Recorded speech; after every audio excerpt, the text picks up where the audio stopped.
Ladies and gentlemen, my name is Onyx, and I'm your chief show attendant. On behalf of the two hosts and the rest of the crew, welcome aboard Weird Wednesday Flight number 13, non-stop, from your current location to parts unknown. Flight will be at about 2 hours. We'll be flying at the speed of sound. Make sure your seatbelts and tray tables are in position, and your seatbelt is currently fastened. Enjoy the ride.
What's up, and welcome to another episode of Weird Wednesday. How's it going, everybody?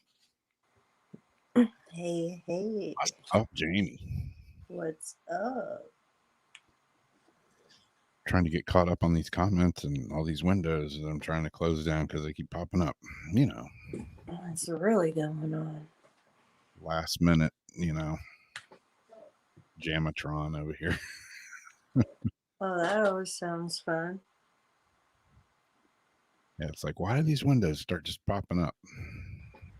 Like, Because you opened malicious porn before you got on. I hate when that happens.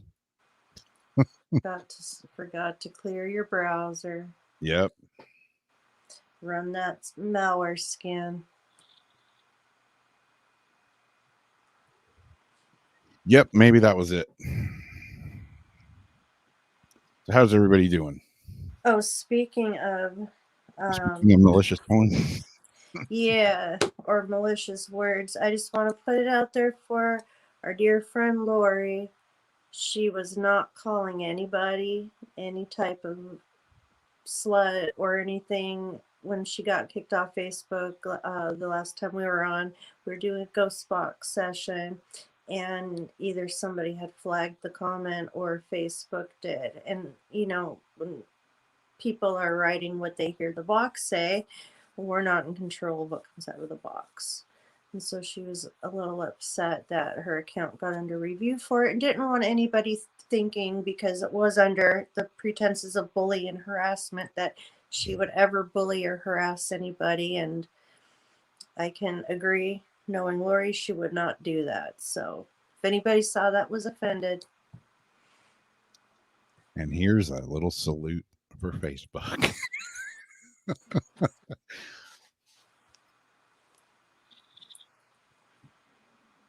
Some of the shit I see on Facebook, and then some of the stuff like that gets flagged. Ridiculous. And I emphasize the dick in that. The censorship is getting so bad that Zuckerfuck has now limited my Instagram significantly, won't allow me over 1,000 people. They don't like my posts. They say that it's spam because of my hashtags. I have the same hashtags, and that the spiritual stuff are coming back as fact checkers saying that it's incorrect. These are all different spiritual beliefs. Did they So check? whatever their belief is, if I'm not posting on it, then they're going to come back and say it's misinformation. They have gone through and went through every song that's been in the background of a reading I've done. They're really on. If they don't like you and you're not supporting what they want you putting in their profile pictures and this and that, it's kind of like, oh, we want to pull them over. We couldn't get them for, they got expired tags, that type of thing. Oh, man. The censorship has gotten ridiculous. They're limiting how many people can actually see my posts. Yeah. Yeah, I set up. Okay, we're on a Facebook rant. Might as well be, because we're live on Facebook, right? Yeah, I set up my my little store on Facebook. Oh, yeah, tell about that. Like weeks ago, and they're like, "Oh, everything looks good. It's under review. We'll get back to you within 6 weeks." So yesterday I get a thing and it said, "Your store can't be published because of community guidelines." I'm like, I'm fucking selling like jewelry and shit. Like, what am I doing wrong? Oh, wait, that was the response? I thought you were going to tell them about how you didn't get your discount and give them all your information. And then they're like, oh, no, it still takes 6 weeks to review it. Oh, yeah. I get free, no fees until, I don't know, it's like up anytime now. But they denied it? Yeah, they denied my store yesterday. So I just wrote them, I appealed it or whatever the word is that they have on there. And I was like, tell me exactly what's wrong with my store. Exactly, in all capital letters, like, you can't just tell me it's not approved because of community guidelines. Give me a freaking reason so I can fix it. My jewelry page, I don't even have it set up as a shop. And if you even put a price on something, it sets it up as a sale thing. And you have to remove it, say, this isn't a sale thing. If you even put any sort of a money amount, they know, that you're trying to sell something. Well, I don't have it down. I say jewelry and watches. It's basically showcasing my stuff. I specifically don't have it down as a shop. So they're like, oh, if you don't make these changes by the end of May, little shops like yours are going to have a harder time assessing certain features. This and that. No bullshit. They want my credit card. They want me to pay for stuff and be a part of that. I'm not going to. Yeah. Yeah, I had to give them my credit card, my bank info, all that to set up a store, for e-commerce and all. So they have all your information and you can't even have a shop. Well, today I got a thing that said, your store is publishable now. So I went through and I published it and everything, and they want, there's a thing in there to connect your Instagram account to it. Mm-hmm. So I did that. So now this evening, I get one from Instagram, which is Facebook, basically. And it says, oh, your Instagram account is not approved for your store. It's like, I just gone to the next level of hell.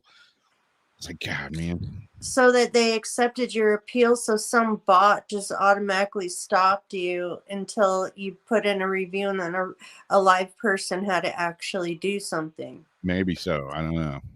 I don't know how it works. I don't really care. Well, I notice that's the way these reviews go. When people put in a complaint or they report it, report stuff, that it's going through bots and other shit at first.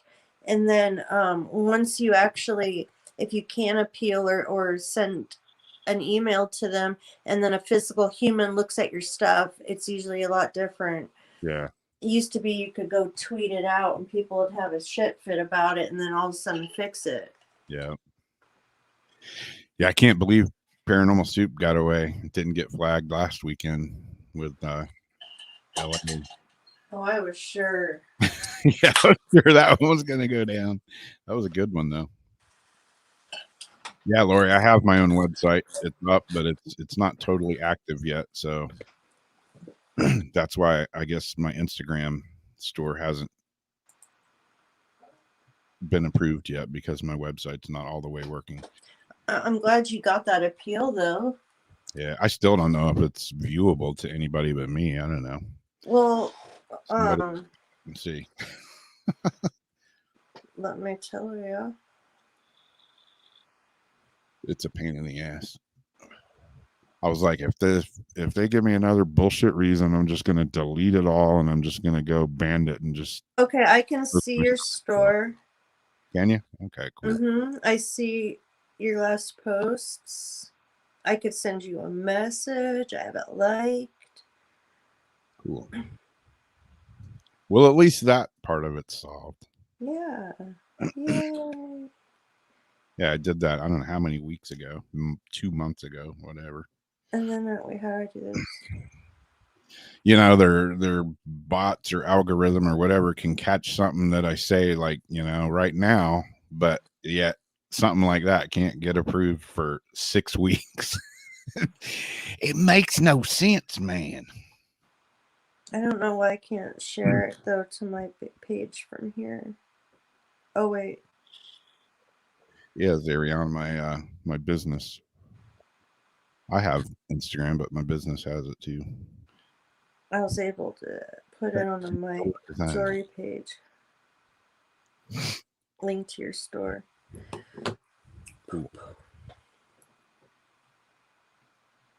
So yeah, we got some weird news as usual from all over.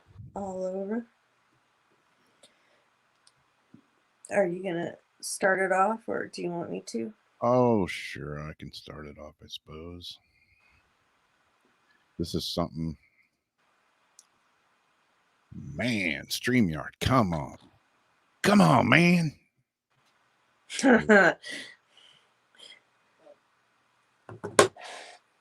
No comment.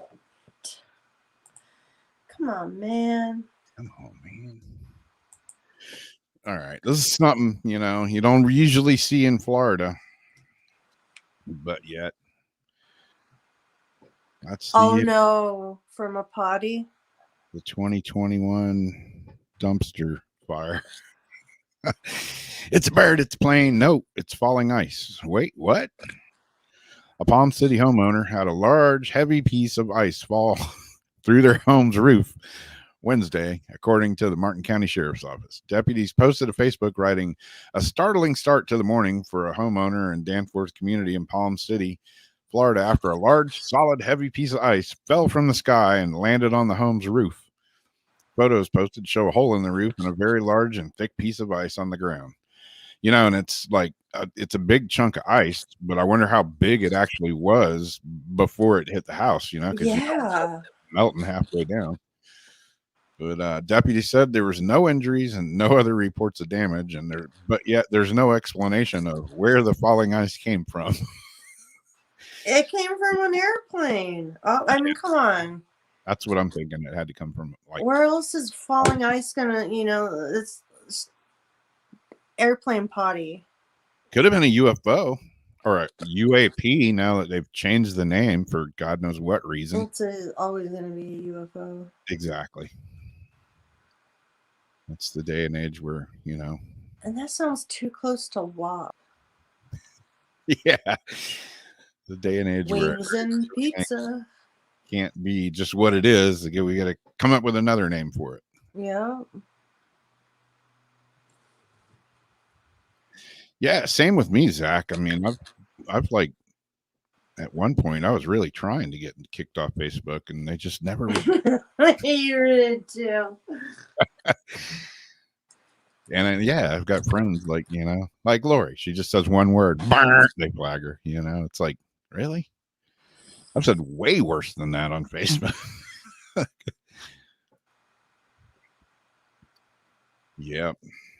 Yeah, I bailed off Facebook, other than I kept the account just to do the show.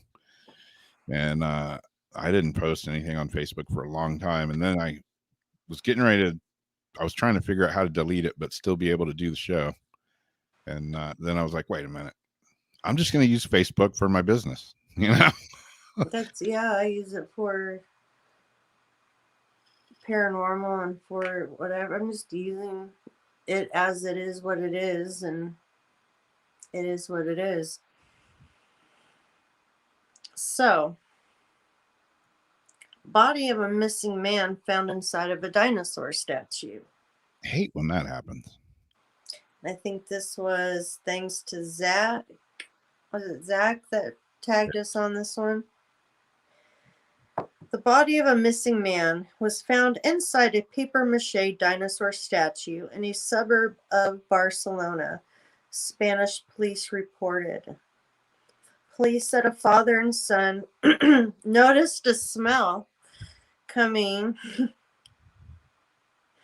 from the Stegosaurus figure on display in Santa, and called the police after the father saw the body through a crack in the dinosaur's hollow leg. They called the authorities, who have identified the corpse as a 39-year-old man who was reported missing by his family. Firefighters responded to the scene to cut open the dinosaur leg and remove the body, kind of like a piñata. While police have not confirmed how he got inside, local media reports that the man dropped his phone inside the statue. Oh no. The man dropped his phone inside the statue and was trying to retrieve it. He fell inside, hanging upside down. He was able to call for help. However, police have not confirmed how the man got inside the dinosaur. Wait, what? Yeah, I was wondering. Police are awaiting the results. Well, then why was he still hanging in there? They're like pinging the phone, and like they're like, it's around here somewhere. But this police are awaiting the results of the autopsy to find out the cause of death. The Stegosaurus statue, which advertised in old cinema, has been removed. See, I was thinking, what? Did someone not know how to hide the body, so they built the Stegosaurus around it? Yeah, just shoved. But how did he like climb into it and drop his? None of this makes sense. Yeah, I was reading that article, and I'm like, so I'm looking at it, and I'm like, so did he crawl up its butt, or did he go in its mouth, or was there like a hole in the belly? And if he was able to call for help, where the hell was help? Yeah, exactly. Hey, I'm stuck in this dinosaur. All right, yeah, we'll be there in a couple of days. I'm hanging upside down, stuck in a Stegosaurus. They're like, which Stegosaurus? Yeah. Oh yeah, maybe they did think it was a joke. They're like, come on. Freaking kids. Right. Goddamn kids. Are you the kids who've been whacking off in my papier-mâché dinosaur? In my papier-mâché Stegosaurus. Yeah, I was just like, there's got to be some more answers to many questions. Like, yeah, I mean, how, why, I can see taking pictures of it. I can see like going, oh, the mouth's open, and taking a picture in the mouth. Like putting your head in it, like, ugh. Yeah, you're gonna crawl in it and take pictures out of its mouth or its butt, or why would you crawl in there? I don't know. Maybe he was doing his head like, and then it like went down the throat, the phone. He's like, damn it, and then he's like crawling into the mouth. Yeah, I don't know. I would just. It's papier-mâché. Yeah. He couldn't fight his way out of it. Beat your way out of that dinosaur's belly, mate. You can't fight yourself out of a wet paper bag, apparently. Yeah, that was an odd one. Though my thoughts and prayers do go to the family. Yeah, now that we've ragged them for the last 5 minutes. Mom said there'd be days like this. There'd be days like this. So this is old news now, but I'm going to talk about it anyways, just because we weren't here last week. Speaking of censorship, here in good old St. Johns County, we got plenty of our share of censorship. Oh, that reminds me, I have to share a picture soon too. Come on, share screen. Work for me. Come on, you can do it. Here we go. Yeah, St. Johns County has its own share of censorship with 80 yearbook photos were edited by a Florida high school employee. So they did the yearbook, and of course, this girl's face is blurred out. But her original picture here, was her shirt with, it's like not like her boobs are hanging out or anything. It's just like an everyday shirt, but no, they deemed that was unacceptable. So oh, come on. And then not just her, 79 others. Are you? Yeah. Let me pull the article up here. That's a horrible edit job too. They just went. Oh yeah, I mean it's like somebody that That's someone's picture, man. He just made it over it. Yeah, whoever did the editing sucks at editing. Anyways, the Bartram Trail High School yearbook coordinator made the decision to alter 80 photos of female students that appeared in the school's yearbook. The district confirmed Friday.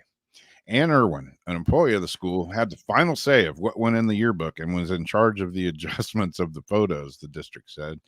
Irwin made her decisions based on the dress code and the district student code of conduct, according to the They were allowed to take the picture in it. Yeah. But students said they were shocked to see the changes when they received the $100 yearbook on Wednesday. I'm sure there are many different opinions on whether they were or were not in violation of the school's dress code.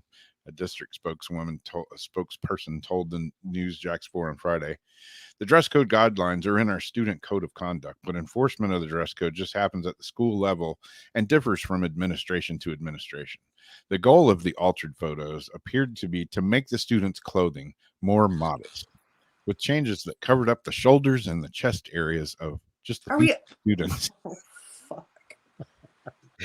And I've like looked at like a lot of the other pictures. And I mean, it's not like these girls were like coming to school looking like strippers or anything. They're just wearing normal everyday clothes. And you can't help if you have boobs. Yeah. You're wearing a shirt and you have boobs. That's the problem. Whoever feels they need it censored out has the issue, not the person with the boobs. Exactly. Yeah, Zach, they did really horrible editing job. Somebody should just be fired for just the shitty editing they did. I'd come back with my yearbook in hand and yeah, Lori, you heard me right. $100 they charge now for a yearbook. I thought wow, high school, you can get that shit done way cheaper at Shutterfly. Yeah. But yeah, that's the censorship in cancel culture, all that stuff. It's maddening. It's scary. It's really scary. And they're hitting our kids at the school ages, and it's really, really scary. Yeah. I mean, all these little things like taking the bow and arrow out of Oregon Trail. Yes, no more bows and arrows. So how are kids going to think they used to hunt back then? They threw a rock at it. I mean, supposedly now the school's going to give people refunds that don't want the yearbook. Wow. Yeah, man, they're just censoring everything. It's not just that, it's everything. And yeah, kids in school these days, I swear, if I had kids, I seriously doubt I would have them in school. The books that they're having them read in high school are like porn. And when the teachers, the parents that actually read like, oh, we recommend you read like, Light in the Attic, blah, blah, like whatever the books are. These books are having them talk about, it's like reading a sex book. And the parents couldn't read the things out loud. And when one guy was reading it to the council, she's like, raise your mask above your nose when you're talking. And he goes, give me my 10 seconds back. And she goes, you know how this works. So they totally shut him down. But, yeah, parents, take a look at, Get on top of what's going into these curriculums, what your kids are actually being taught.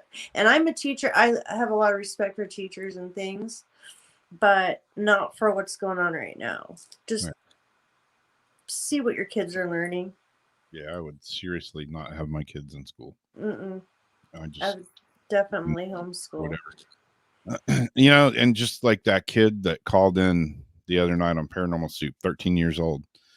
That kid was just totally confused, and just kind of like had 100 million questions. And, sounds like his friends had questions, all his friends in school, and like nobody are answering them. They're just telling him, oh, wear your mask or you're going to die. You can hear it in his voice. Yeah. And it's sad. One of the first things they teach you in early child development is kids need to be kids. You don't give kids adult problems. Like, they shouldn't. If you're stressed about their rent, the kids aren't supposed to stress about their rent. Kids are supposed to be kids. And being hit with all these adult issues. Redonkulous.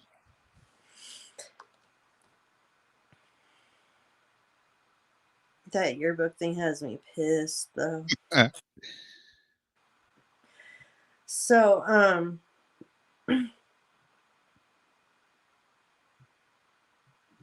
grave diggers get down and dirty at an international competition. Funerals are grave experiences. Grave digging competitions, not so much. At least not in Slovakia, where the second annual International Grave Digging Championship took place this week.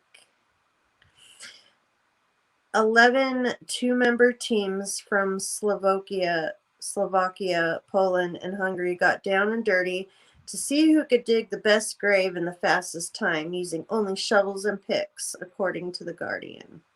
Speaking of picks, grave digging judges are pretty picky about what makes a good grave. It has to be 5 feet deep, 6.5 feet long, and 3 feet wide. The grave digging contest is meant to put the fun back into the funeral industry. Fun into funeral, according to event spokesman Christian. To prove he was less than dead serious, he dressed as the Grim Reaper for the corpse-free contest. To prove this whole exhibition is about getting groups of funeral companies together. It's all about showing people how hard the grave digger's job is. But some competitors think the contest was more difficult for them than others. Gravel and stones, about 20 to 30 centimeters of it, Gabriel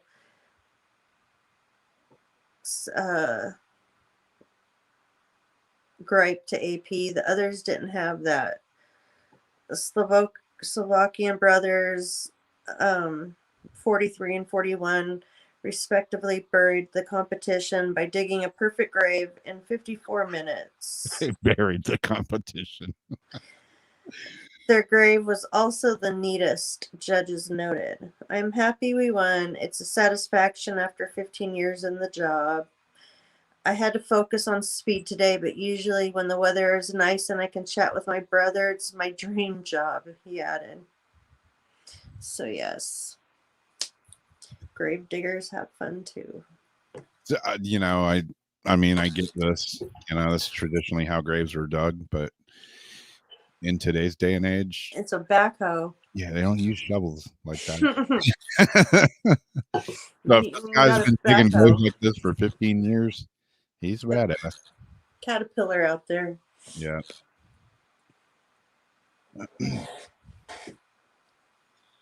We're like grave diggers for like who I want to do other things with it. So my next one is these are two kind of just random things I just came across today. They're not necessarily brand new, but this one's interesting. We've done articles on like the Lizzie Borden house that's for sale, and different houses that are for sale. And well, here's another one. And it's not really for sale, but it's a bed and breakfast. And you can now stay in the home of Buffalo Bill. Silence of the Lamb House becoming a bed and breakfast.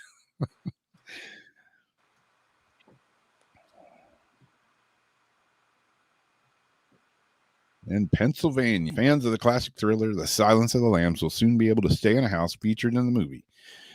This year marks 30 years since the release of Silence of the Lambs. Now they'll have the opportunity to stay in a bed and breakfast created in the home of the film's serial killer Buffalo Bill. The Perryopolis, Pennsylvania house was purchased by theatrical art director Curtis Rowan, who says he plans to eventually turn the house into a full cinematic destination with overnight stays and visitor tours. After months and months of hard work learning how to properly open and build a business from the ground up, I'm proud to say that Buffalo Bill's house is open for victims. I mean, the public. Said Rowan on the bed and breakfast website. So, yeah. You know, you can go knock on the door and Buffalo Bill will answer the door wearing that, you know, silky little gown with his wiener tucked between his legs, and he'll be like, "Hello, Clarissa." I want to sleep down in the well. And have that. I wonder if they're going to have that. What's that song that they played? Like Crazy Horses or something it was called during that scene. I can't remember. Yeah. We got to plan a get together and all go stay at Buffalo Bill's house. You'll pass, Debbie? Yeah, I wonder if they're going to have the well as one of the rooms. Hey, can I get out now? It puts lotion on its skin. If there's no well room, I wouldn't want to go. Not authentic if they don't have the well.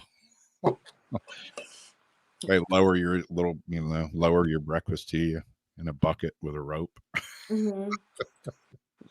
You got to take a piss. You're like raising the bucket back up.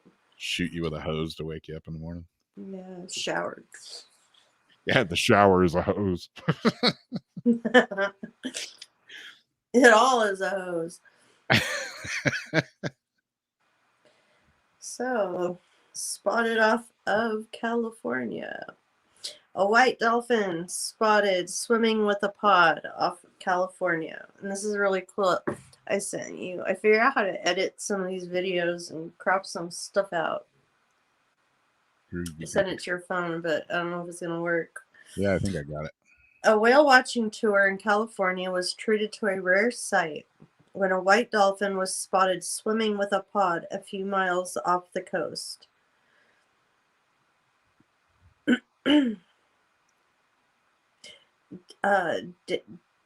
Dana Wharf Whale Watch, which shared video of the dolphin on Facebook, said crew members spotted the white dolphin with a pod of about 40 Risso's dolphins off the coast of Laguna Beach. Laura Lopez, a naturalist with Dana Wharf Whale Watch, who captured photos of the white dolphin, said the pale ocean mammal is not albino, but leucistic, leucistic, a related condition that involves only a partial lack of pigmentation as opposed to a complete lack of pigmentation in albinism. Lopez said the dolphin was spotted previously off California coast on at least 3 occasions since 2018. That's cool. Yeah.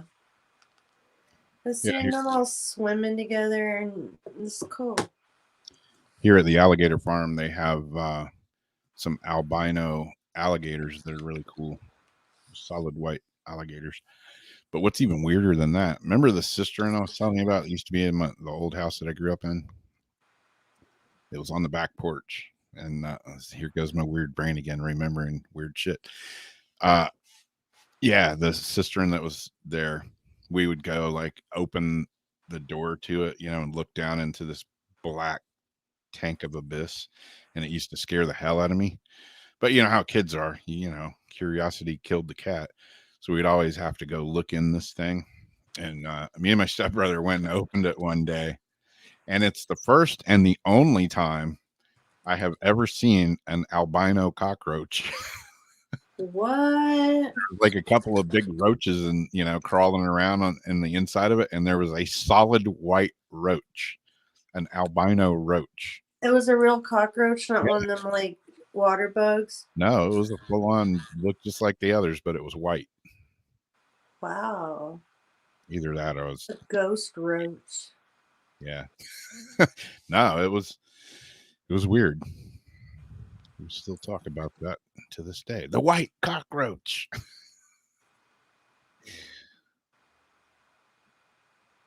Was it a papa roach?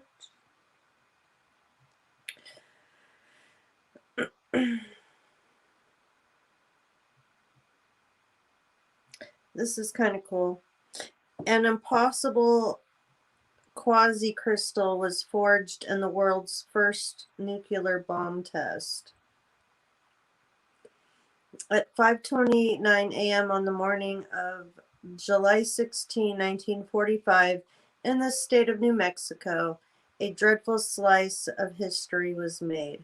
The dawn calm was torn as the United States Army detonated a plutonium implosion device known as the Gadget, the world's very first test of a nuclear bomb, known as the Trinity test. This movement would change warfare forever. The energy release, equivalent to 21 kilotons of TNT, vaporized the 30-meter test tower, 98 feet, and miles of copper wires connecting it to recording equipment. The resulting fireball fused the tower and copper with the asphalt and desert sand below into green glass, a new mineral called Trinity. Decades later, scientists have discovered a secret hidden in a piece of that Trinity, a rare form of matter known as a quasi-crystal, once thought to be impossible. Quasi-crystals are formed in extreme environments that rarely exist on Earth. They require a traumatic event with extreme shock, temperature, and pressure. We don't see that except in something as dramatic as a nuclear explosion. Most crystals, from the humble table salt to the toughest diamonds, obey the same rule. Their atoms are arranged in lattice structure that repeats in three-dimensional space. Quasi-crystals break this rule. The pattern in which their atoms are arranged does not repeat. When the concept first emerged in the scientific world in 1984, this was thought to be impossible. Crystals were either ordered or disordered with no in between.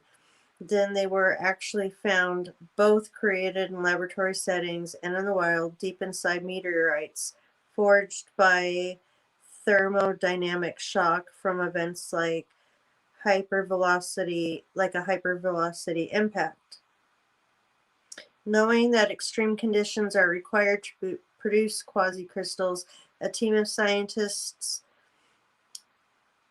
in Italy decided to take a closer look at the Trinity, but not at the green stuff. Although they're uncommon, we have seen enough quasi-crystals to know that they tend to incorporate metals, so the team went looking for a much rarer form of the mineral, red Trinity, given its hue by the vaporized copper wires incorporated therein. Using techniques such as scanning, electron microscopy, and X-ray diffraction, they analyzed 6 small samples of red Trinity. Finally, they got a hit in one of the samples, a tiny 20-sided grain of silicon, copper, calcium, and iron with a 5-fold rotational symmetry impossible in conventional crystals, an unintended consequence of Warmer gearing. This quasi-crystal is magnificent in its complexity, but nobody can yet tell us why it was formed this way. But someday a scientist or engineer is going to figure that out, and the scales will be lifted from our eyes. We will have a thermodynamic explanation for its creation. Then I hope we can use that knowledge to better understand nuclear explosions and ultimately lead to a more complete picture of what a nuclear test represents. I don't know about that, but the rest of it's pretty cool. Yeah. Yeah, it would be, like Zach said, is it still radioactive? Well, that's what I'm thinking. It's gotta be. Speaking of other crystals and weird stories, I told Jamie this. This isn't necessarily a crystal, but it's a weird story. And I wear this necklace with a crystal that kind of reminds me of that. This is a piece of Saharan glass. I always wear this thing around my neck, and then I have this necklace that Jamie made me. How long ago did you make me this? Like, it's been a while, hasn't it? 3, 4, I don't know. Yeah, it's been a while. And I never take this thing off. And the other, I don't know, it was a few days back, last week sometime, I was in my little work studio there, and I looked at it, and I noticed the little jump ring had gotten bent, and I'm like, oh, I better fix that, since I make jewelry now. It's like an easy fix for me. So I took it off, and I took this other one off, and I hung it on my workbench where I have a place where I can hang necklaces and stuff that I'm working on. So I stuck it up there, and I'm like, all right, I'm going to fix that. And I was going to a coin club meeting that night. So I put a couple of the necklaces on that I make, kind of like wearing an advertisement. I'm going to a club meeting. I figure, well, I might sell a couple there, Anyways, I figure, okay, I'm going to fix this thing. I come back. I go, get done with everything, and I come in my workshop, and the Saharan glass necklace is hanging there. The one Jamie made me is nowhere to be found. It's gone. And I'm like, I know I hung it right there. There's no way it's not there. What the hell's going on? Nobody else had been here. It's gone. So I don't know. What did I tell you? 2-3 days I looked for it. I looked everywhere. I'm like, am I hallucinating? Did it get stuck in my hair or something? I looked in the bed. I looked on the couch. I looked on the floor in the shop. I looked everywhere. Searched the whole house. Could not find this thing. And obviously it's around my neck. So obviously I found it, but I didn't really find it.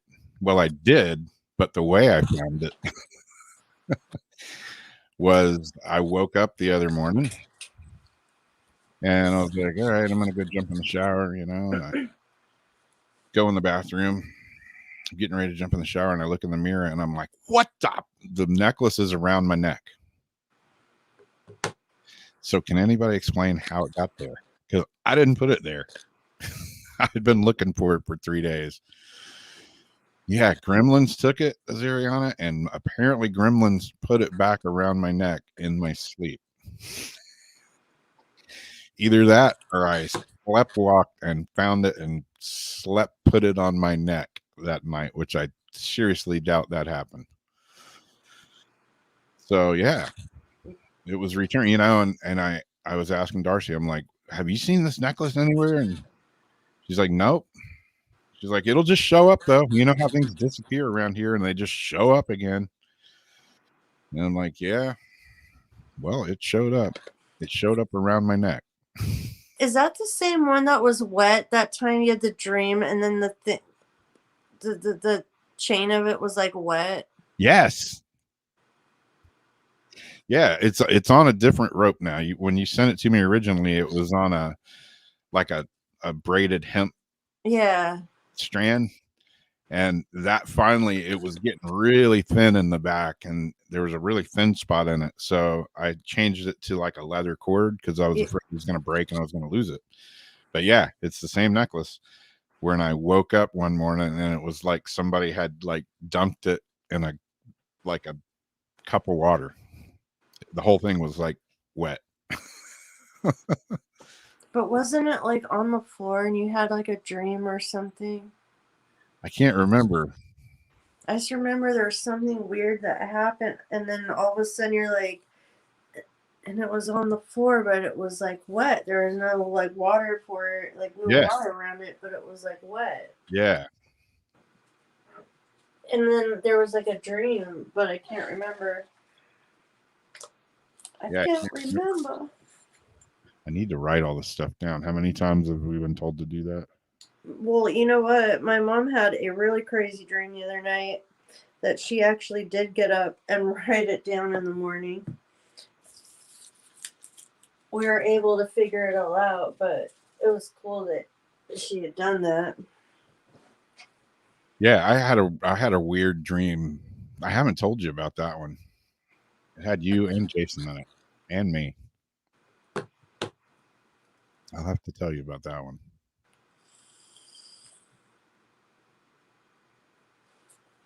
So, what's that? What were you saying? So just another quick one here I got is Ronald Defeo. If you guys remember him, convicted murderer who inspired the Amityville Horror. He dies at 69 years old. This isn't like new news either. This happened like I don't know, 2 months ago or so.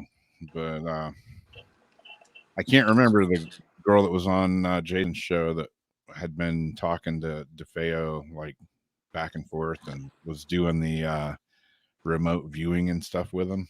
Mm-hmm.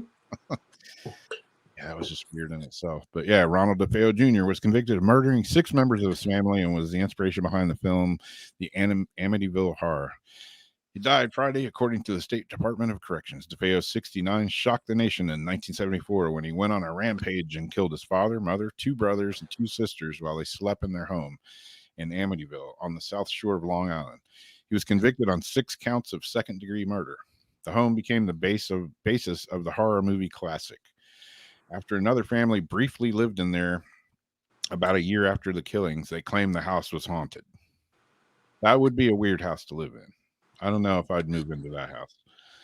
A book and 2 movies, a 1979 original starring James Brolin and Margot Kidder and Rod Steiger, and a 2005 remake portrayed the home with strange voices, walls that used slime, furniture that moved on its own, and other supernatural features. Supernatural features? That's a feature of this house that's for sale. Wow. So He had been serving a 25-year to life sentence at Sullivan Correctional Facility, a maximum security prison in upstate New York. He pursued an insanity defense at his trial, saying he heard voices that drove him to kill his family. DeFeo unsuccessfully sought a retrial in 1982, saying that his 18-year-old sister killed all 5 of the family members and that he then shot her. I love my family very much, he said at a 1999 parole hearing, where he also said he had gotten married while in prison. He was pronounced dead at Albany Medical Center, where he had been receiving care since February 2nd. The medical examiner will determine his cause of death, but they've never really released his cause of death that I could find. But yeah, crazy Amityville Horror guy. Only kicked the bucket.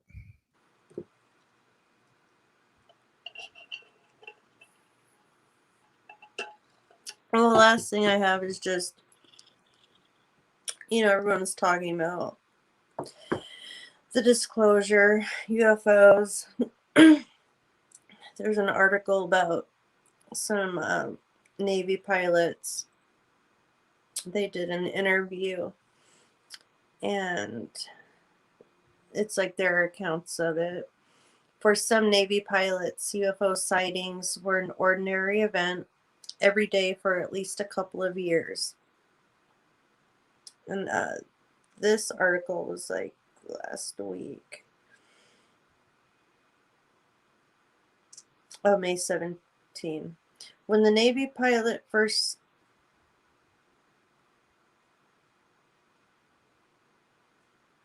I feel like I'm missing a part of it. I have to open the article.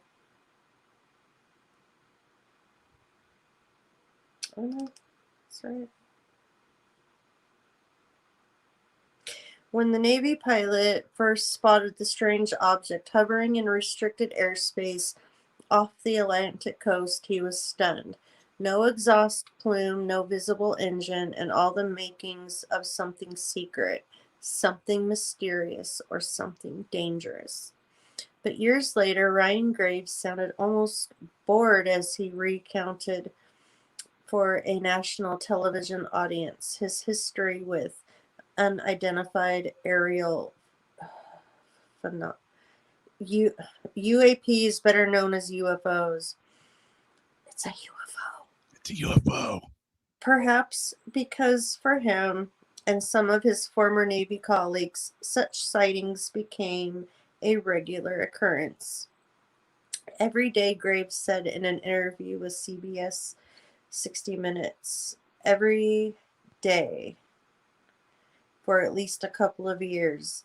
The retired lieutenant's matter-of-fact remarks stopped 60 Minutes correspondent Bill, who cut in, "Wait a minute, every day for a couple of years?" Graves replied. Graves had told his story before, but the interview, part of a 60 Minutes report dedicated to the subject, signaled something new. UFOs are going mainstream. The shift from kooky conspiracy theory to object of congressional inquiry has accelerated in recent years, fueled by the revival of a Pentagon unit to investigate the sightings. And in the next 6 weeks, a report is due that is required to make public everything the government knows about UFOs. The report, which will be released sometime in June, was mandated by an obscure provision in last year's $2.3 trillion appropriations bill and requires the Director of National Intelligence to work with the Secretary of Defense on a detailed analysis of unidentified aerial phenomena data and intelligence gathered by the Office of Naval Intelligence, the UAP Task Force, and the FBI. Former Director of National Intelligence John Ratcliffe hinted in a March interview that the report would be big. Since then, other officials have said it would probably be an interim report with more to come in the months that follow. Whatever its contents, the authors now have the country's attention, and a group of retired military men have been working to ensure that Americans take the issue seriously.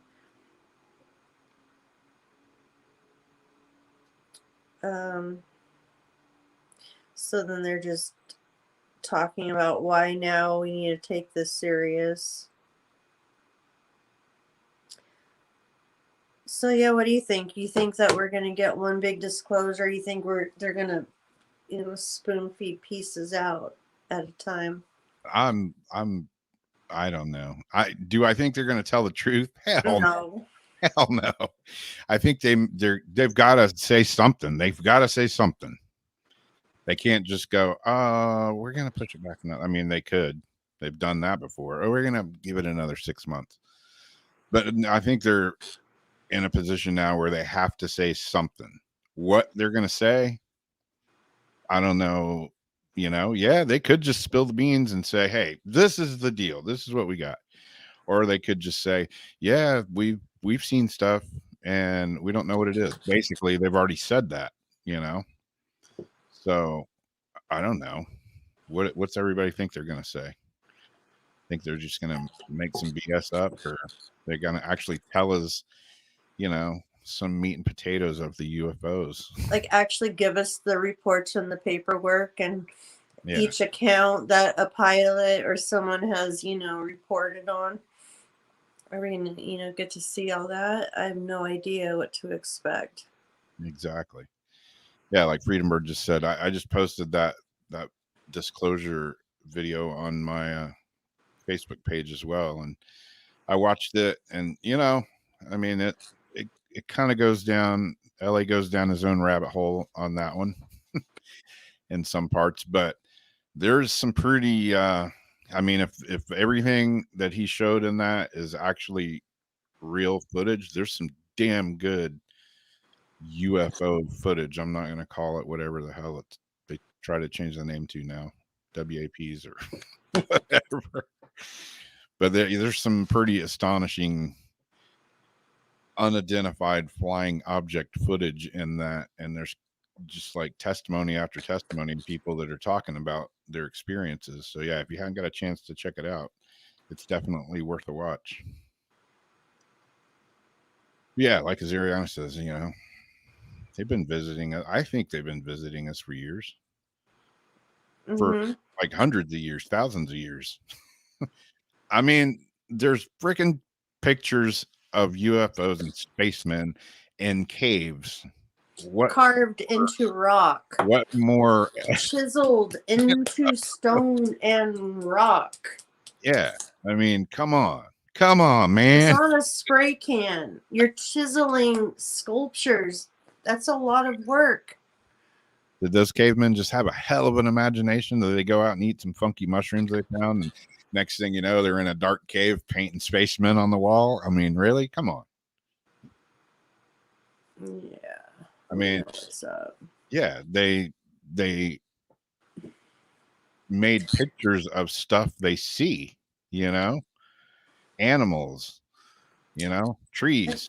How narcissistic to think that we are like the superior of it all.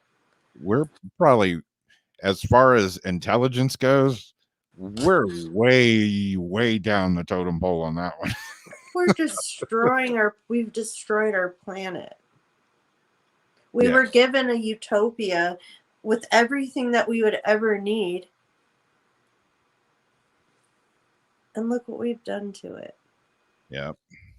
I mean, the earth has a hell of a way of repairing itself, you know, if you just let it. I mean, it's the earth itself, you know, it's a living thing that has a hell of a, you know, immune system or whatever you want to call it. I mean, it can heal itself.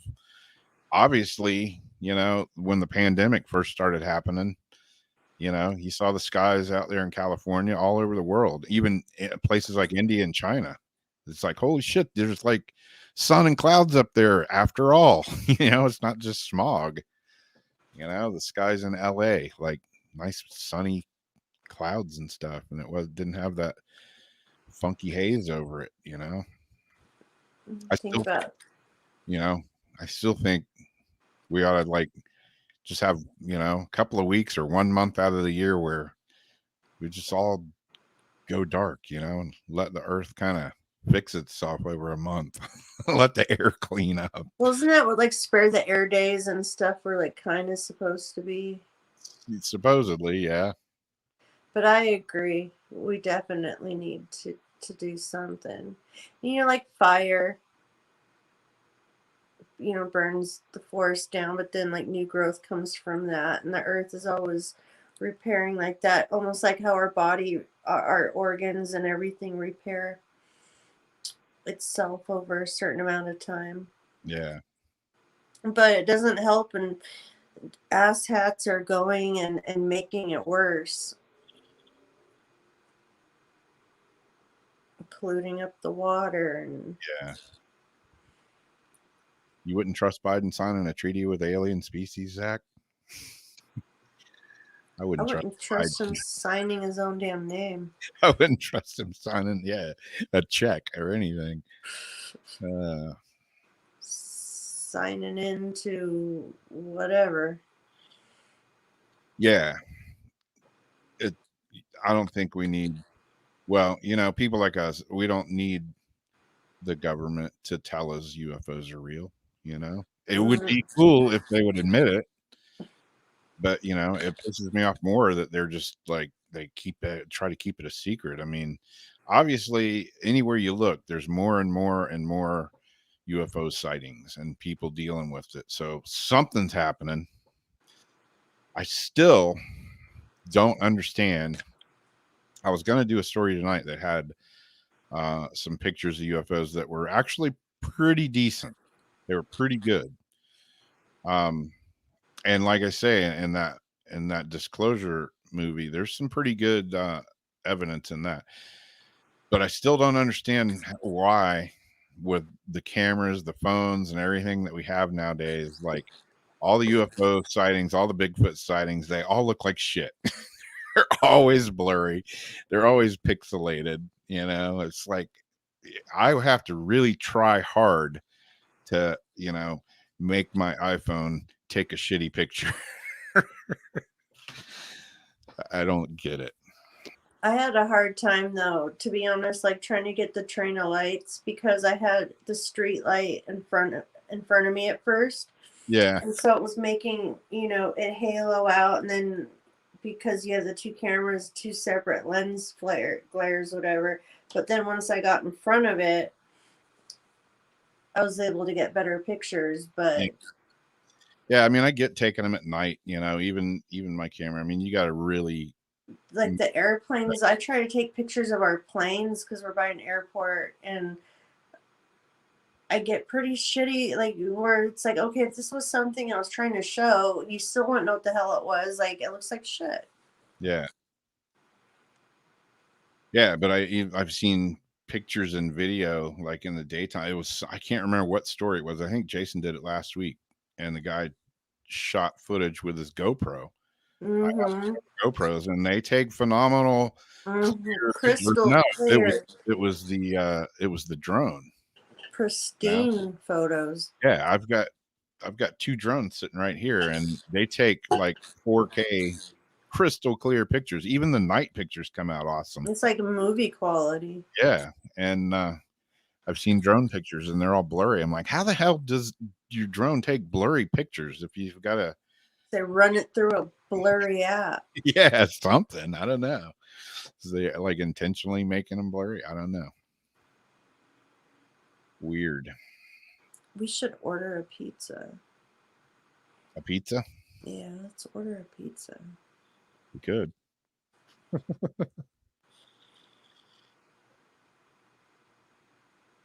Yeah, do they not like being photographed? Do they intentionally send out a thing that just confuses your camera? It's like, you can see us, but don't take pictures. Don't steal our souls, man. It makes me think of like when my image was just blurred out, nothing else was.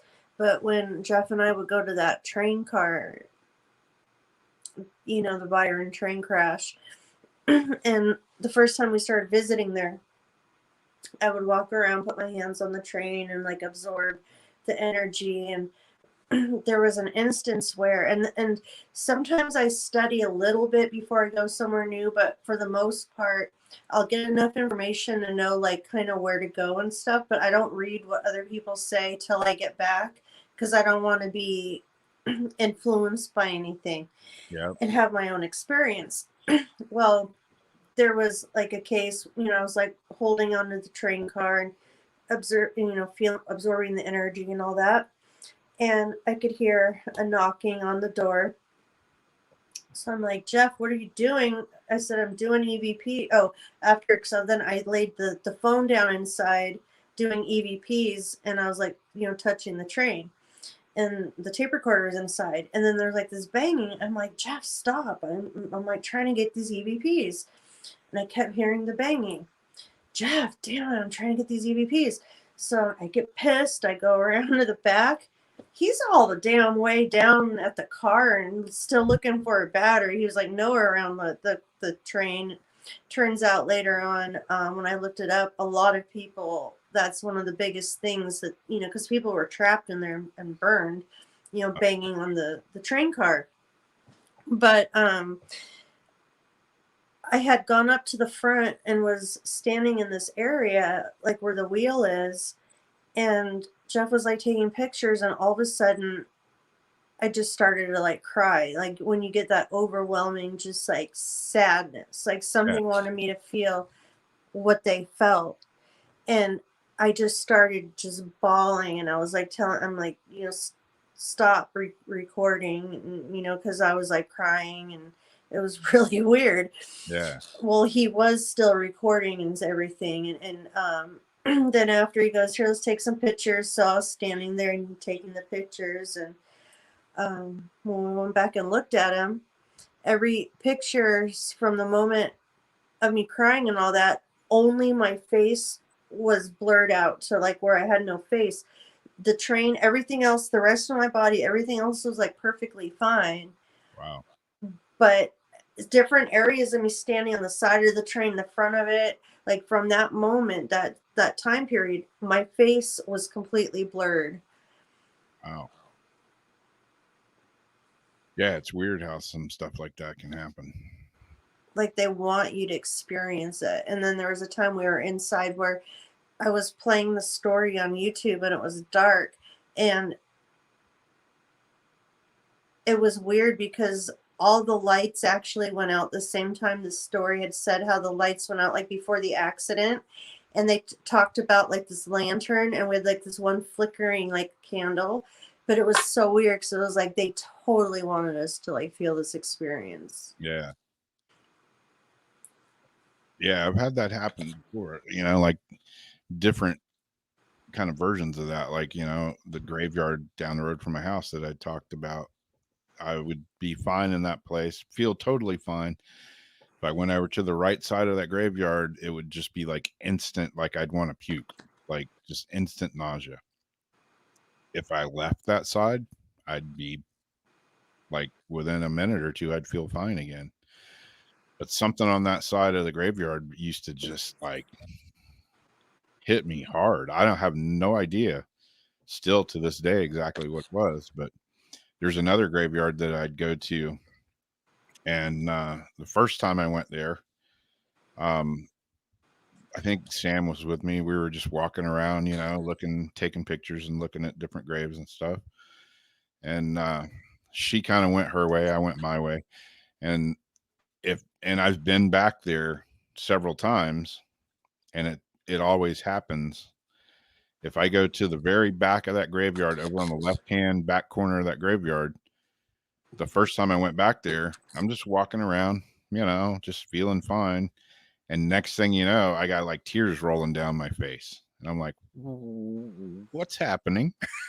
You know, I'm like, just this overwhelming feeling of it just sadness. like washes over you with like the most sickening, gut-wrenching despair. Yeah. You know, and I'm like, the hell, you know, I'm like a grown man sitting back here like crying. Yeah. Why? What? You know, why? What's wrong? I don't know. Yeah, I don't know. I'm just really sad, man. I just can't stop. My face is watering and I don't know why. Yeah, I'm leaking, man. Yeah. I'm leaking. My face is leaking. And, you know, I'd leave that corner of the cemetery and I would come out of it. But every time I've gone back there, I'm like, well, let's just see if it happens again.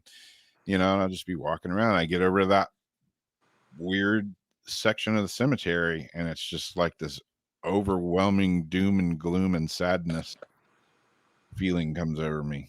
And there's only like one or two marked graves over there. I have since found out there's way more unmarked graves over there because I was one of the drummers in one of the bands that I'm in. He works for the county here. He's an archaeologist for the county.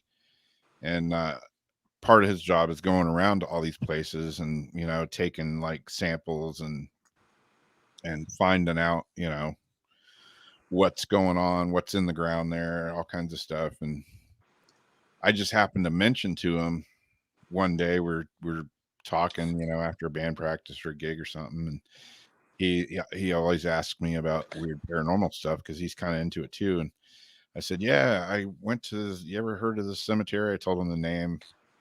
And he's like, yeah, I've been there before.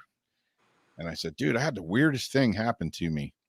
I said, I went in there and I just got this, like, I was walking around, I was fine. And then I got this overwhelming feeling of sadness.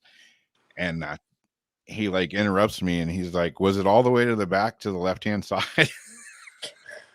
And I'm like, what? Yeah, exactly. He's like, it happens to me too there. Oh, is that what your friend was saying too when he was on? Is that the same spot where he was saying? No, that's the one right down the street from my house. Okay. Yeah.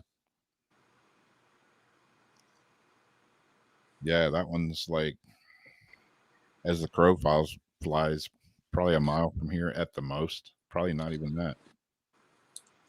But yeah, I can hop in the car and be at 1, 2, 3.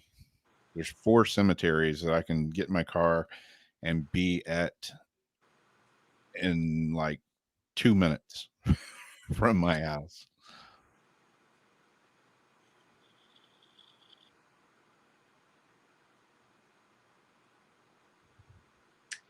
Yeah, that's a trippy one, Kim.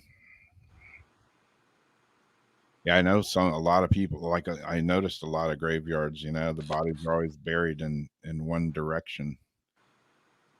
And does anybody set their bed up like where you sleep, with your feet in one direction, your head in the other? Well, obviously, but you know what I mean, like north, south, east, west, whatever. I used to do that, not here. I used to be like really particular about things like that, about where mirrors were placed in my room. I mean, I don't have a choice. I got big old glass freaking doors behind my head now, and I hate it. What about you? Well, my bedroom's kind of weird. Like, I used to have the bed in one direction, and we moved it. So now, what am I like now? My head would be to the south. My feet would be pointing towards the north. Before it was, my feet would have been pointing towards the east. My head would have been pointing towards the north. But there's only really, we actually put the bed in the corner and tried it there. And I don't know, wasn't really happening. Yeah. But yeah, the way my bedroom is, it's laid out weird. Like, don't have very many options basically. So now my head I have 2 big windows right where my head is. So my head is right by the windows. Oh, good Lord. Yeah. Oh, hell no. Hell to the no. Yeah. Hell to the no. I was like, yeah, I'm going to wake up one night and there's going to be somebody standing there looking down at Gonna open your eye. There's going to be an eye looking back at you. Yeah. Or a blap-a-tap-tap. But it is kind of cool to be able to lay in bed and open the blinds and look out and look at the stars from laying in bed. So that part is cool, as long as I'm looking at stars and not a creeper, Yeah. hanging at my window. Before the bed frame broke, the bed was, higher up, and I could see like the moon, and it was like, it's the perfect, because the way that the moon rises and goes is right in the path, like by this window up until like 1:30. Then it's like way over the house, but I like it like that. I like it like that. I like it like that. Some people, as far as being buried and stuff, like some people get buried like in the fetal position. Some have to have their feet like a certain way. There's all sorts of different beliefs as far as how people get placed into the ground. Yeah. Like, have you seen them tree pods, the people forests? Yeah. Those are kind of cool. Yeah. Yeah. Here, a lot of times, like in the really old cemeteries, there's trees that are growing like out of the grave. And somebody, I don't know if it's 100% true or not, but somebody told me, they used to bury people in pine or cedar boxes and stuff. And the green wood would eventually grow a tree just on its own. Yeah, there's a lot of graves around here where I think I've heard that before. Yeah, which is kind of cool in a way. It really is. Yeah, some people really is weird, but I think it's pretty cool. And I think it's awesome. Like, they have the pods, like, well, the people are actually They have them for the urns that are in like the disintegrating, material. Whatever they're called. Yeah. Or just your person gets put and it looks like they're in an embryo, and then the tree, gets planted on top of them. So the roots and everything, you're basically that tree growing. Yeah. So when you go to visit the spot, which I'm not somebody that believes you have to go somewhere to talk to someone or see them. I believe they're there. Those are remains, that's their body. But the fact that they're coming back as a tree and life again, just I think is awesome. Yeah, I think it's then they also have, I just seen on TikTok, you can have ashes put into a minute timer so that your loved ones can still join in family game night. Different things like that. But I do like the tree, the forests, the trees, and those type things. Even the ashes ones, that turn into a tree, I think are great. Yeah. Yeah, Zariana, they do. There's a lot of above ground. Well, I don't know. What are they called? Crypts? I don't know. But yeah, there's a lot of above ground. You know what I'm saying? Yeah, there's a bunch of them here. There's a like back in the old days, they used to do a lot of those. Not so much new ones now, even though there are still some that are like that. I guess you can request that, but traditionally they just go in the ground here. Yeah, I mean it's not like New Orleans where most all of them are above ground, and every so often they get washed away. Yeah, we're definitely higher above sea level than New Orleans, but basically, Florida's a freaking sandbar and a swamp. So who knows what it's going to be like, 100 years from now. Yeah. Oh, jeez. It's going to be like 5 years from now. Oh, it's going to be like the backyard scene in the Poltergeist. The scene. Dude, that was gnarly. Did you know those were real bodies? Really? Yeah, that they used real bones because the plastic bones costed more than they were able to get some black market skeletons. So all them skeletons in that scene were real skeletons. Wow. That goes with some of the movies, like mystery of why screwed up stuff happened. Yeah, because of using the real people. Because I always thought that was creepy as hell, that scene. Yeah. And then to find out, and then you think that's fake. That's fake. No, that shit was real.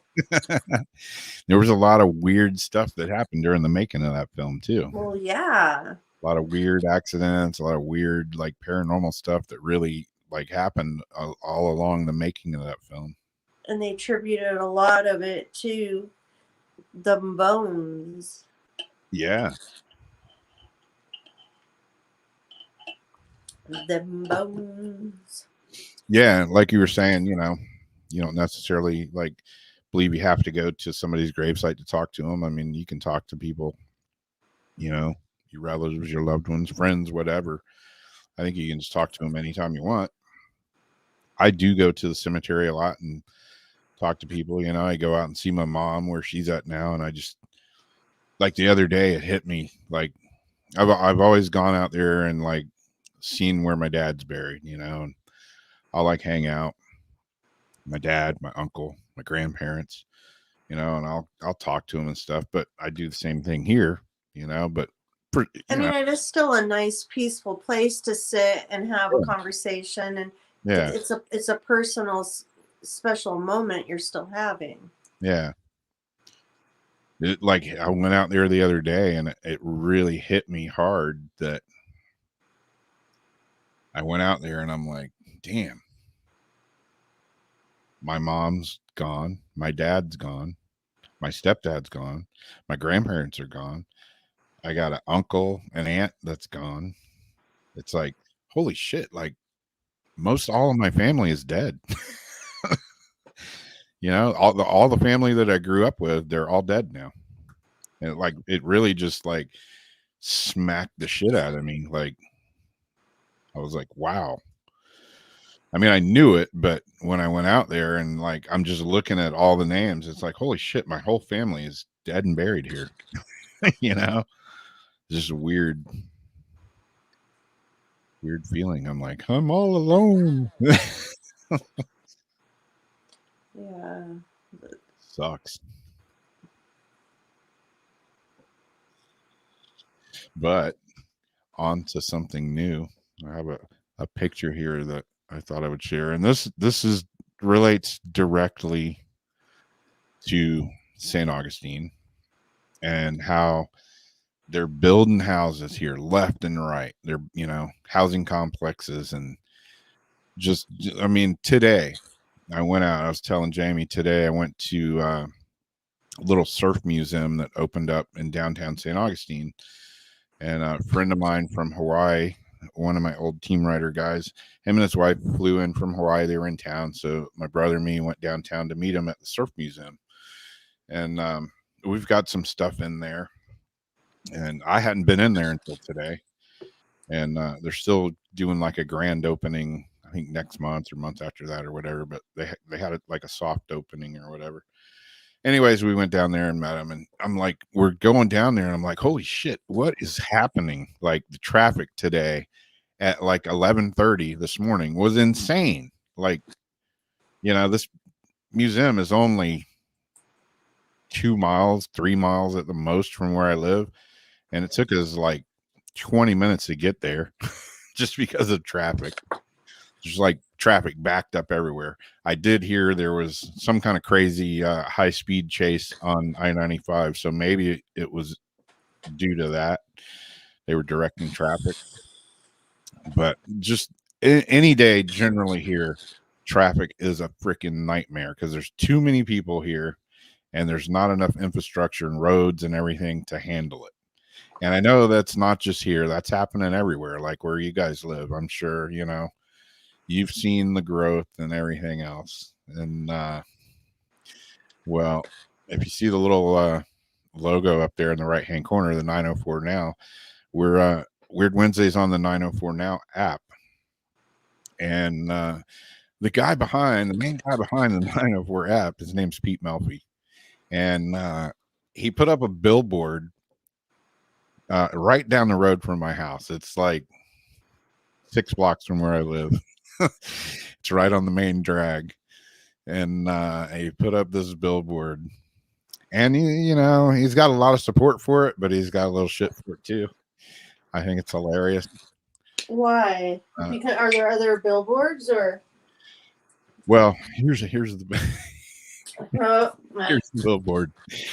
It's a full size, big, huge billboard. It says, "Go home, we're full." The 904 Now app. Download on Apple, Android, Roku TV, and Fire TV. And if you look, oh shit! Let's see if I can enlarge it here. This is the funny part. Well, the funny part is this is Pete right here, and this is Pete right here. Oh, it's the same. It's him. Yeah, but underneath we're full. It says, make a U-turn. Take I-95 north for 17 hours.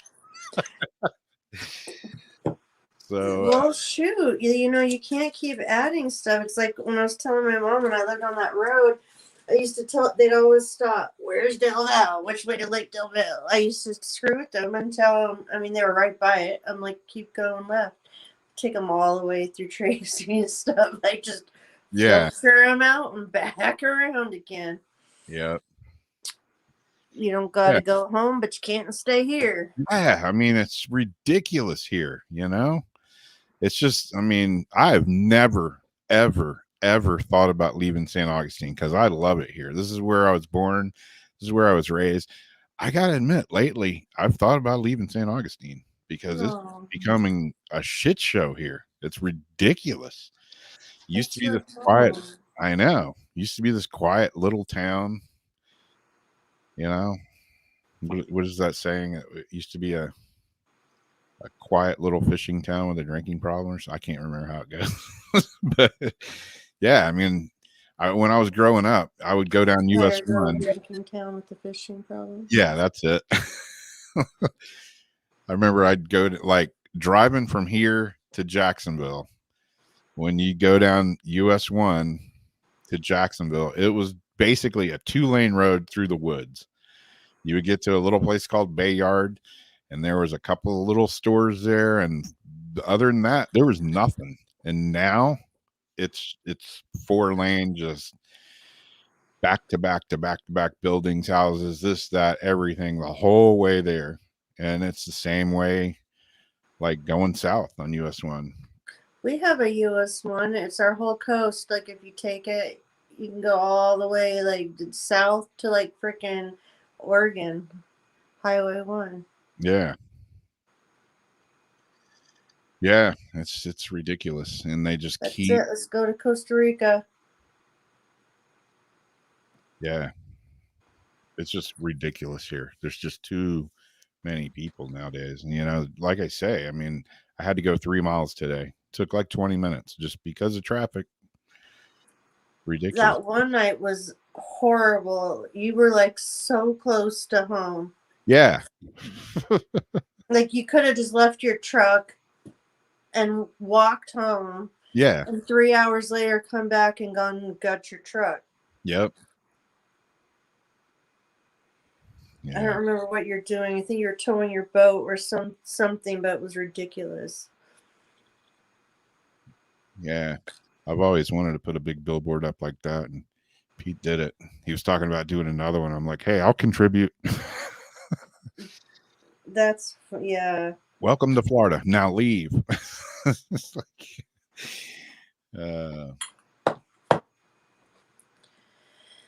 no, I mean, it's a tourist town here, you know, so a lot of our town has to survive on tourism. And I get yeah, that. but you're supposed to leave. Exactly. You're supposed to come here and visit, not stay. Yeah, you're supposed to visit, taste some of the local fish, go for a local dip, listen to some local music, and go home. Yeah. Yep. I mean, literally, like downtown St. Augustine, there's nothing that can be done to improve the road system there. You know, there's just no room to do it, you know, unless they just start tearing down buildings to make the roads wider. So downtown St. Augustine is just getting more and more and more congested, you know, and they'll build a new bridge, or they made this one roundabout thing that is just a total cluster. And, you know, it was supposed to alleviate the traffic problem. It didn't do shit to the traffic problem, but make it worse. I was just wondering about your bridges, because a lot of that is so old, and then after having like the hurricane, you know, all that stuff that had happened, like all the extra weight and traffic and all that, I'm sure you guys get inspected every so often, but it can't be good to have all that extra wear and tear. I mean, they built, you know, the downtown Bridge Alliance, they rebuilt it several years back. And speaking of that, I just bought a book today when I was downtown at the Surf Museum. They have all these books on Florida. I just bought a book. It was on sale for $9.99, and it's the whole history of building the Bridge Alliance. Pretty cool. Full of pictures. I didn't know they rebuilt it. Yeah, and, you know, it was a big controversy because you got the people that want it, you know, the bridge to remain there. And I mean, I grew up fishing under that bridge, you know, and anytime I'd go out my boat, I'm under the bridge fishing there. And I mean, that bridge at the end, it was rickety as hell. Like something had to be done. And did you lose me for a second? I might have. Yeah, all of a sudden all my stuff, I'm like, what was that? And then all the stuff just started going crazy. But yeah, they had to do something to that bridge. So yeah, they built a new bridge right beside it. And then that way they could close the other bridge, because there's no other way to get on, well, on that side of the island anyways. It's the main bridge in downtown St. Augustine. So they built a new bridge right beside it, and that way they could shut the old bridge down. They tore it down and rebuilt it. Bigger, stronger. And they kept it, you know, pretty damn close to the original. I mean, it looks a lot the same. There's a few things that are different, improved upon, because I mean the bridge was old as hell to begin with. But yeah, I mean they rebuilt it, and I was thinking, okay, well now there's two bridges, that's going to help, but it still empties into the same road. But then they tore the new bridge down to keep the newly built original bridge. So that was kind of weird in itself. But yeah, I mean, there could be four bridges there, but they're all going to empty into the same, 2 lanes of traffic. So I get, they had to build the bridge before it fell down or somebody fell through it or whatever, but it didn't do anything to alleviate the traffic problem. And it's only gotten tenfold worse than what it was. Yeah.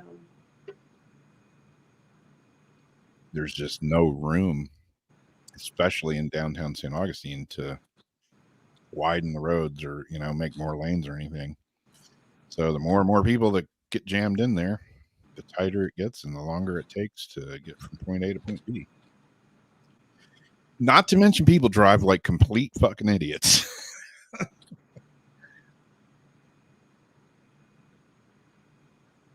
Oh, yeah. Yeah, South Florida is pretty cool down there, but South Florida can be pretty much of a zoo too. Like down there where Debbie lives, it's pretty cool in that area. Parts of it. It's just like here. I mean, there's still parts of St. Augustine. I mean, I know where to go to get away from people, which is usually where I go when I go to the beach or somewhere like that. I go to get away from people. I don't want to go to the part of the beach where there's like 5,000 people at. That's just not any sort of enjoyment to me whatsoever.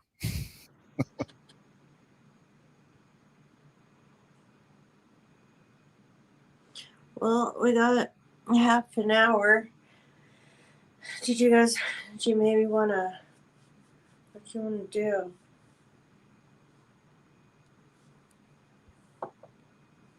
What you want to do? I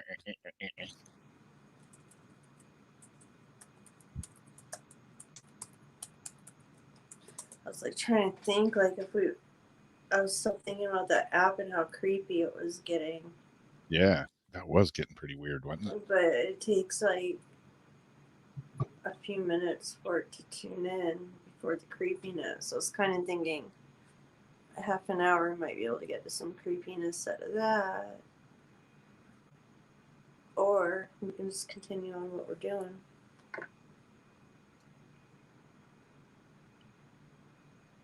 If I could figure out how to turn this new laptop on, I'd be doing better.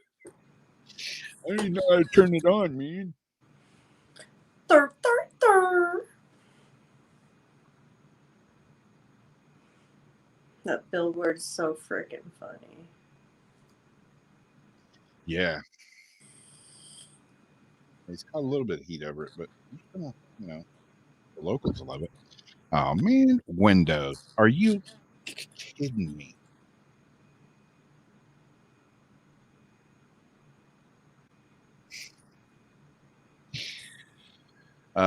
People ask me why I don't like Windows. Well, because I turn my computer on. The system BIOS is being updated. The update will take a few minutes to complete. Please do not shut down your computer during this process. It's like 25%, 26%. So yeah, that one's going to take a while. So yeah, we could do Ghost Box or cards. Lawyer's voting for cards.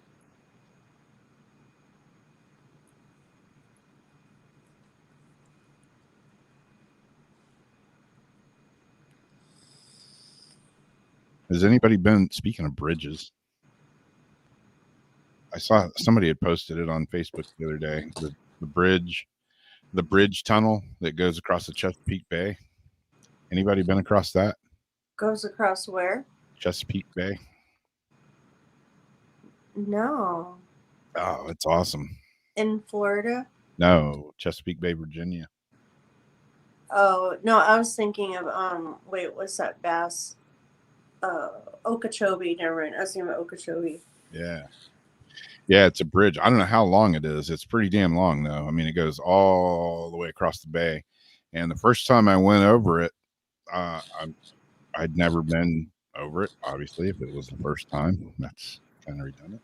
But I'm in the car and we're cruising, and my buddy's like, "Hey, you ever been across this bridge?" And I'm like, "No." He's like, "Oh, there's a really cool part you'll love."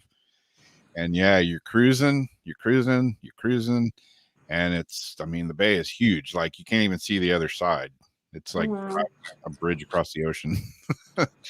And you get to a certain point, and I'm like, it's just level, and I'm like, how do the boats get under this? Because there's these huge boats, huge freight liners that come through there. And I'm thinking to myself, how do the damn boats get through? Well, you're driving on this bridge, and next thing you know, you come up to this weird looking part of it, and next thing you know, you go down and you go in a tunnel under the water. And then you come out, I don't know, it's like a mile or two underwater. And then you come out and you're like, holy shit, that was frightening. And then not too far down the bridge a ways again, you go back down under the water again.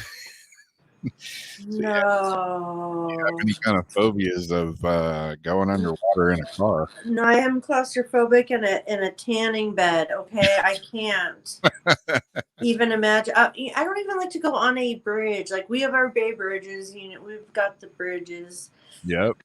Beautiful bridges, but to be honest, yeah, the first thing I do is I roll my windows down.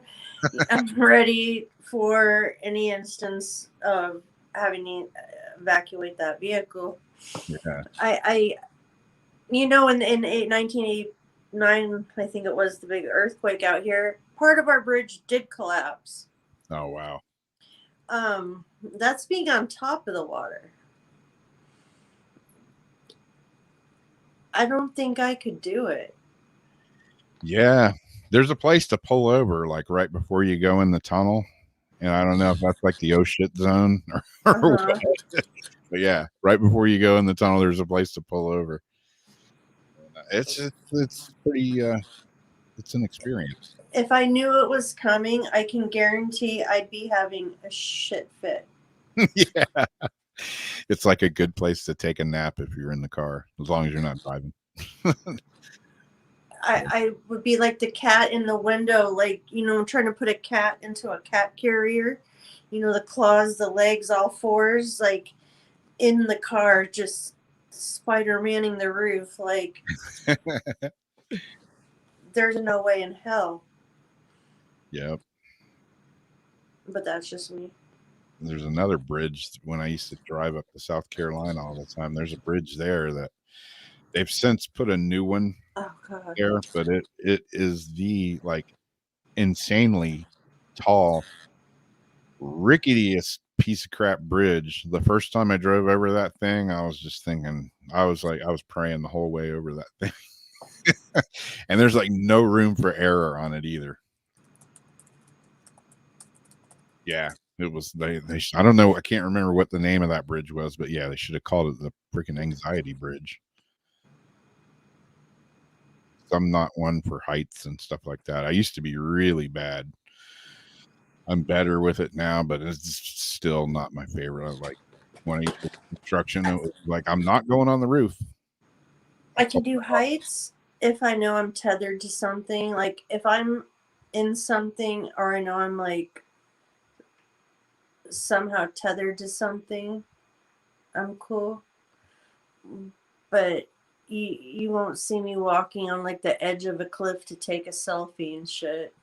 Yeah, I'm not into that either. It's like that story with we did a couple of weeks ago with the guy on the glass bridge that freaking wind blew panes out of it. Hell no. I ain't going out and walking out on no glass bridge. What are you, crazy? That's just asking for trouble. There's places we would go fishing where they had the old, swinging bridges, or the PG&E, in BLM land, Bureau of Land Management. Black Lives Matter. That's what I used to, I had a BLM family pass, so anything that was owned by them, we could camp for free and everything. But the PG&E roads and, by a lot of the creeks, they have the PG&E, to circulate energy from some of the best fishing spots there. Yeah. But you'd have to walk across these really shifty bridges. And I always remember being so glad once I got across it. But the whole trip, all I'd be thinking about was like, oh God, we still got to walk back across that bridge. Got to still carry all this shit back across the bridge. I don't want to drink another beer because I got to walk across that bridge. Yeah. I can't remember if I was talking about it last show we did, but yeah, I went to Costa Rica and we drove across one of those wooden and rope suspension bridges. And halfway across that thing, I was like, not coming back this way. My buddy that was driving, there's no other way back. I'm like, well, screw it. I'm going to stay on this side forever then. I ain't driving across this thing again. Nope. Hell no. No to the no. I'll swim across. I'm not driving across this thing again. It was one of those bridges where you had to keep your tires right on the planks of wood. I'm like, nope. This shit was meant for like horse and buggy 1,000 years ago. This wasn't meant to hold automobiles up here. Okay, looks like there's a couple for cards, but we only got 15 minutes.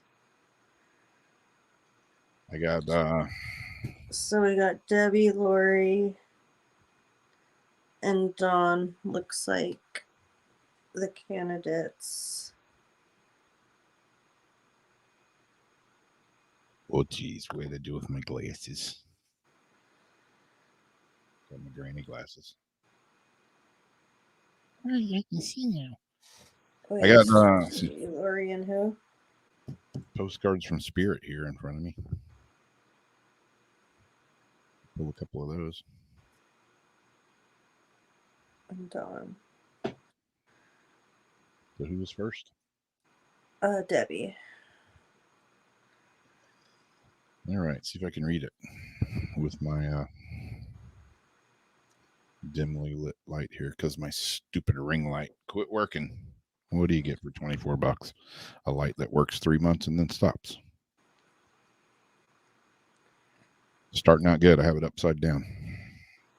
All right, Debbie, it says, there is only one you, and you have a unique place in the universe. Sometimes situations come up that challenge you to be authentic, and that means you have to be fully yourself and let go of being what you think others may want. Now is not the time to conform to other people's standards or expectations. Be proud of who you are and be courageous. Stand tall in your convictions. Being yourself is a powerful statement and will only lead you to success and ultimate happiness. Don't compare yourself to other people. Want what you have. That's a weird sentence. Choose what your heart wants, and know that your purpose is yours alone. No one else can claim your magic nor take it away. When you place authenticity and originality high on your list of priorities and give them a prominent place in your awareness, extraordinary things happen. Your life is a beautiful one. Postcards from Spirit.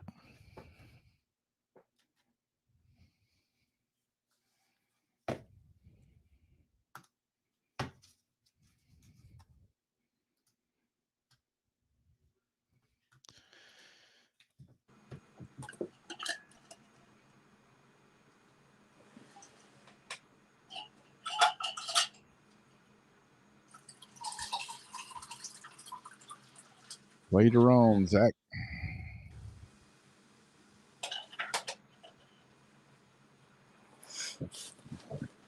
I still smell that drawer. Drawer of doom. You got funky smelling drawers. Okay. Evelyn. On Ezriana. See, we only had 15 minutes. We'll get them done.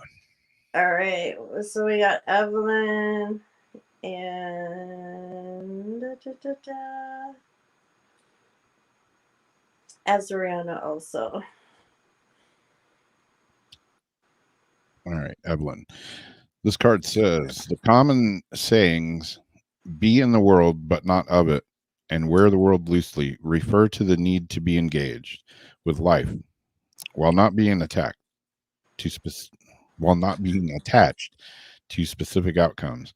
Do not take this world too personally, for you are one of many co-creators here to play, and we have many ideas about how all this should play out.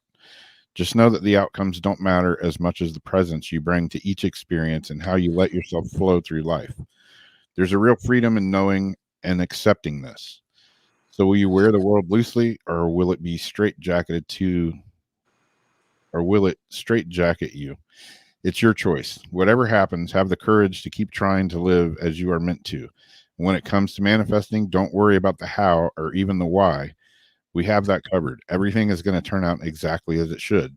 Spirit has a plan for you. And then we had still Lori and Dawn also. So Dawn, Lori, and Ezriana, and Sherry. All right, this one's Dawn. We know everything in the universe is perfect, even if it's flawed. And we view the creations of spirit in total awe. All is unique, yet part of unity of existence. But the human experience is a little different from ours. You tend to have specific standards for what you consider ideal, and this isn't moving you now. So forget your ideas of perfection and see through our eyes, allowing things to be as they are. Without judgment, don't wait until a perfect moment or mood to start something. Instead, enter life with all its flawsomeness. You are exactly where you're supposed to be. Let others be who they are too, imperfect and human, complex or simple. It doesn't matter, for there is always something to discover, experience, and love. When you drop the need for an ideal, you uncover the real treasure, which will be far more interesting and valuable.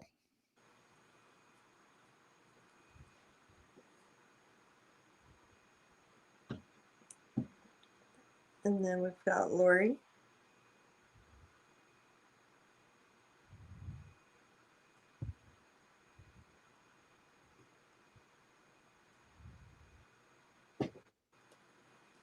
All right, Lori. I'm using my moonlight for a light.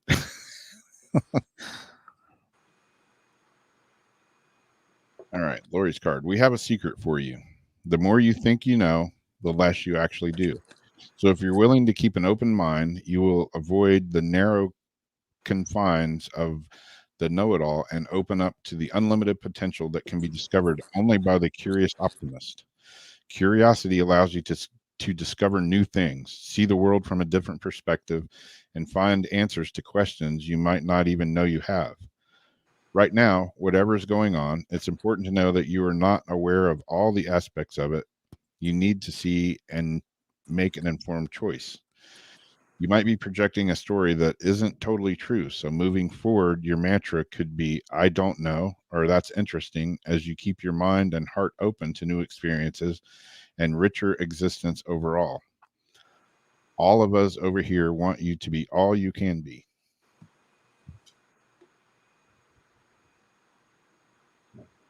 And then we've got Azariana.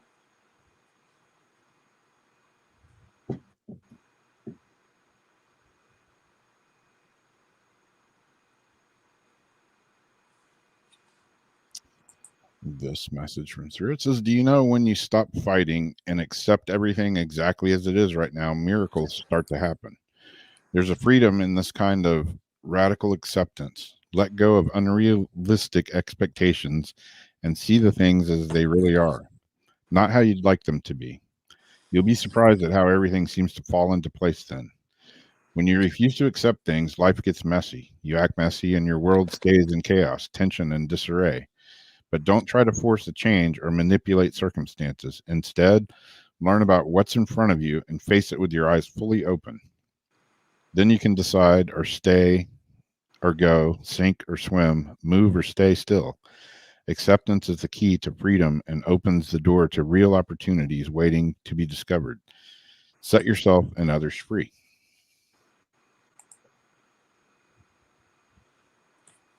And then we have Miss Sherry.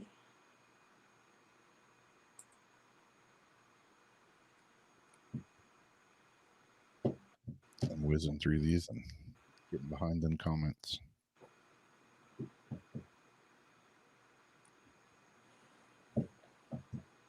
Say Sherry? Correct.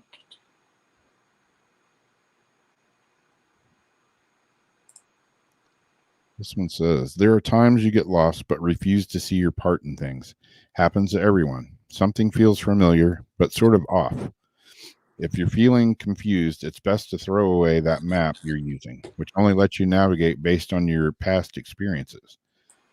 That isn't what you need right now. Instead, take a deep breath and open to the truth. A desire to stay in denial means that part of you doesn't want to be responsible for the patterns that show up in your life. Yet, this is the right time to wake up and start again.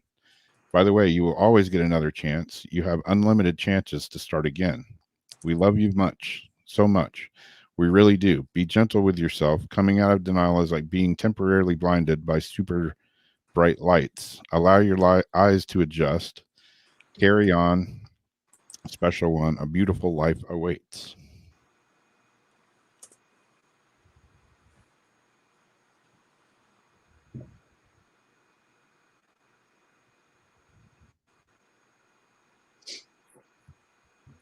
And I think that was everybody.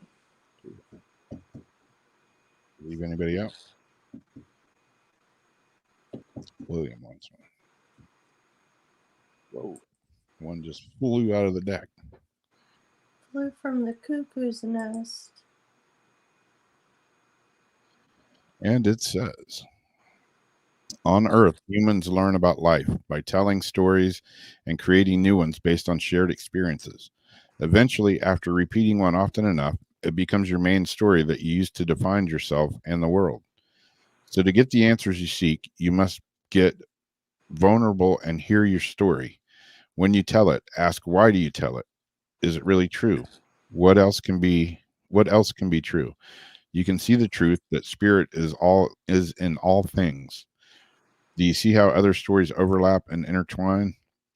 Spirit loves stories, for they are like blueprints for co-creation. So tell one we know to be true about you, a story of courage, gratitude, and honesty. Tell an empowered story about well-being, wisdom, and grace. You will experience your world according to the story you tell about it. So make sure they're stories you're proud of. That was hard to read for some reason.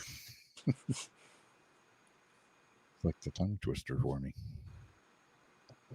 My tongue was tripping on itself. Tripping on itself.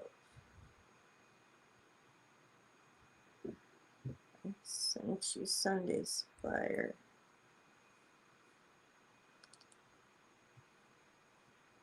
Sunday.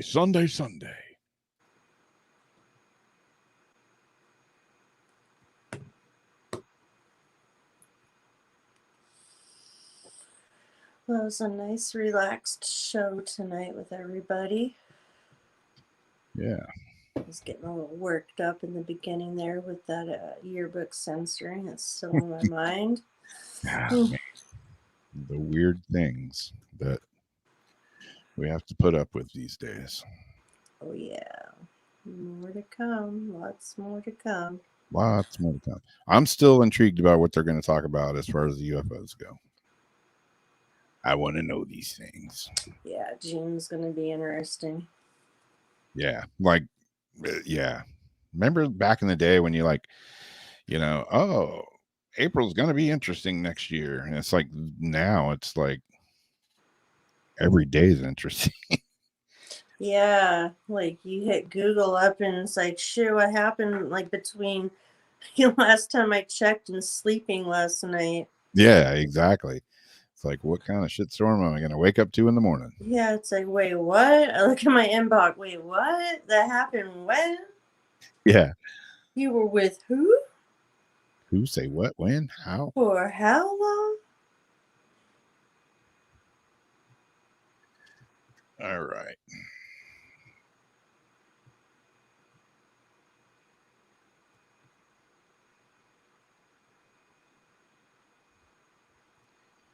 So we'll be seeing y'all Sunday night on Paranormal Soup with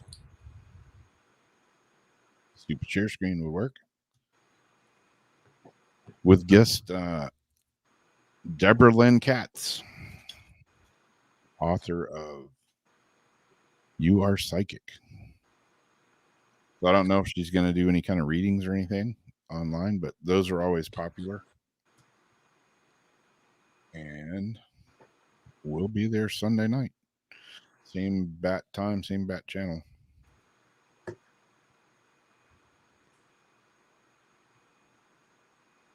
Yeah, if you guys have anything weird happening in your hometown, send it to us and we'll put it on the show.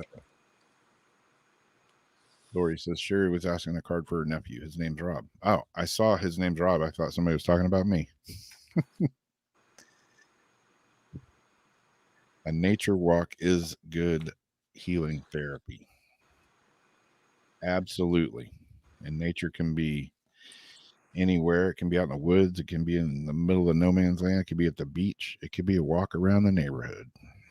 Anywhere you can walk and get your mind off of normal life and all its crap that comes along with it sometimes is a good thing. All right, for Rob, not me, the other Rob. You were, let's see. I know I'm having problems because I took my glasses off. Jeez, getting old sucks. You're in such good shape right now that we're all doing a happy dance. In this moment, you have the power to make a choice to get with spirit and co-create a miracle. You may wonder where this is all going, but if you want to manifest your desires for the highest good, you need to stay focused on the now. All power is in the present moment. Ask yourself, what are your dominant thoughts right now? What beliefs are you motivated by? Do you have clarity right now? How is your conscious contact with the divine? Are you plugged in? Or are you trying to do life all by your small self? Get rid of negative energy now. Resentments be gone. Forgiveness and love enter. Please, you can do your life beautifully and create your most powerful future right here, right now, in this moment. Aren't you thrilled to know we have a huge cheering section over here?